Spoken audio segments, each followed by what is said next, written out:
Today we saw the first reports of fighting across the border between Russia and Ukraine, and according to this geolocated footage, we see that the Russians have captured the first village of Pilina here across the borderline.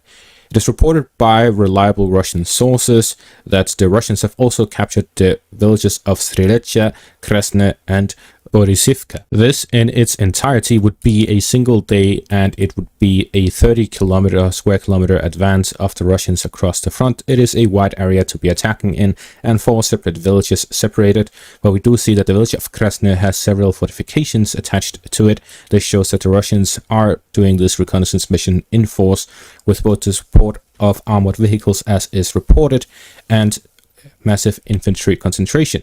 The Russians have about 50,000 soldiers concentrated here by the northern border, and additional reinforcements are arriving every hour, as we see this video here of a Russian convoy moving towards the border somewhere in the northern front. While we see that video, we see also there are reports that the Russians have started attacks towards Vovchansk, where they are attacking through the borderline through Pletenivka. It is reported by some sources that the Russians have captured that village as well, but there is no reliable information so far. I'm waiting for further confirmation.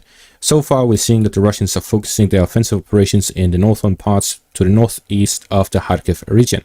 It is likely that the Russians will focus their attacks here in the north of Kharkiv to create this buffer zone between the city of Kharkiv and the city of Belgorod to the river line here by the Severodonetsk River. At the same time, it is also likely that the Russians will push through to the northeast to reach the western bank of the Oskar River line towards Dvorishne and Kupiansk here in the western parts of the Oskar River line. So the main focus would likely be here in the eastern part of the Kharkiv region.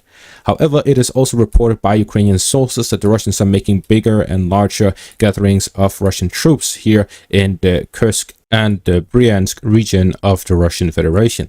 So with this, we see that it may be a larger offensive than just limited to Kharkiv, but a general offensive all the way from the north across the whole border between Russia and Ukraine, and all the way down south to the Zaporizhia and Donetsk fronts as well.